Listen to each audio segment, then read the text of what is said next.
I sat back, crossed my arms and legs, furious, and looking up my vest. I was like, I can't pop my vest and pop to the surface because I don't know where I am. I don't know if I'm going to get caught in the actual propeller. Mm-hmm. So I sit down there still fuming, and I try to climb up a little bit more, and nothing happened. I start to come up, and I start to make some headway, and finally get to the surface, and the ship's a quarter mile away. Wow. I'd been under there for over 2 minutes. Welcome to Black and Blue, the podcast that's just for you. We bring solutions to everyday problems. We are here to humanize the badge by interviewing first responders and discussing their trainings, experiences, publications. Black and Blue airs weekly at 7 p.m. Eastern Standard Time. Tune in. And I've never been so bored in my life. So game's over. Uh-huh. I said, hey, son, you ready to go out and play? I was like, no, sir, I'm not playing baseball ever again. He's like, oh. I said, no, sir, I'm never playing baseball. Hopped up and got some food from grandma and never looked back at baseball until much, much later in life. And actually, I didn't really think about it until I started writing the book, what that moment was. Catastrophic hit on my shoulder. Yeah. And in my career right there. Yeah. I remember. Very old school. So when the instructor said, hey, you guys finish first, you get to go to bed. And I was all tucked in, and we were all, oh, man, I was so warm. And the instructor yells out, Greene. And to go back, I had a heat injury. So I was put in the infirmary for a day, and he got in trouble. The instructor staff got in trouble. So every time he saw me, he's like, Greene, every time you see me, you're going to be wet inside and out, which means I empty my canteen, and then I hop in the Pacific Ocean, make myself a sugar cookie, and report back to him, and keep it moving. Uh-huh. So when I was sleeping, Instructor Gecka did the same thing. He's like, Greene, get over here. Cussing, I get up, and he says, hey, you know what you got to do? And it was that Darth Vader, Luke Skywalker, Return of the Jedi moment. Right? I look over at the water. I look at the instructor. Look back at the water. I'm like, that's absolutely not. You told me I get to go to sleep. But as a 25-year-old man, I'm throwing a absolute temper tantrum. Stomping my feet. And I was like, we win. We get to go to sleep. So the mayhem's going on. The instructor's like, what in the world's going on over here?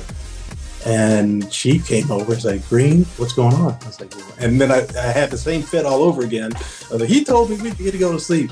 And Chief looks over at the instructor. He's like, hey, did you tell him he gets to go to sleep? He's like, yeah, Chief, that's what I told him. He's like, Greene, go back to sleep. He's like, we keep our word around here.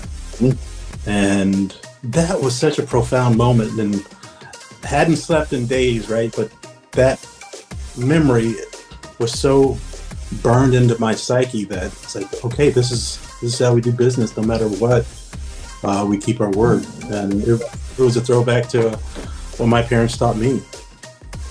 Yeah, you're at your physical and mental limits by design, and the majority of the people quit during Hell Week. It's just, it's just such an incredible test of fortitude and mental toughness. And once you get secured on Friday, I was disappointed on Monday. But I was like, you know what? Maybe it's just something going on. The rest of the week comes up, and we're coming up on Thursday. And I normally had a smile on my face all the time, because I was happy to be. I had a good time, but I was in my element. And the instructor, John, looked over at me. He's like, Greene, what is going on? I was like, instructor, you got a minute? And he's like, yeah, what's up? And I was like, I don't feel any different. I thought I was going to finish Hell Week, and I was going to open up my shirt. There's going to be an S on it. A cape would emerge, and I could start flying all over the place. Right? I was going to be Superman after this thing. And he said, yeah, you're not going to feel any different. And I was like, what do you mean? He's like, whatever happened to you in life, your parents' upbringing, whatever your experience was, you've been a SEAL your whole life. Buds is not for you. Hell Week is not for you. Hell Week is for, and he looked at the row of helmets of people who quit or didn't make it. He's like, Bud's for those guys, and you're not going to feel any different. And you're just meant to do this thing. That's what this is all about. This is not for you. And then I was like, oh, so I've always been this awesome. And it rolled up, getting ready to approach the ship, and one of the guys was looking up at all the people watching and wasn't paying attention and kind of veered off. And we yelled his name, like, hey! And he realized what he was doing, jerked back to get it straight, and we were just getting ready to board. I go over the side, and then I go from the surface, get caught in the prop wash, and all of a sudden I'm at the surface, and then I'm 30 feet down. Wow. Quick, huh? I mean, it was fast. And disoriented again, but I was so mad that I tried to swim up, couldn't move because that hand, whatever was holding me down, I wasn't going anywhere. So I literally sat back, crossed my arms and legs, furious, and looking up. And I looked down at my vest. I was like, I can't pop my vest and pop to the surface because I don't know where I am. I don't know if I'm going to get caught in the actual propeller. So I sit down there still fuming, and I try to climb up a little bit more, and nothing happened. I look down at my vest again. I was like, if I can't go up this next time, then I'm going to pop it. So I start to come up, and I start to make some headway, and finally get to the surface, and the ship's a quarter mile away. Wow.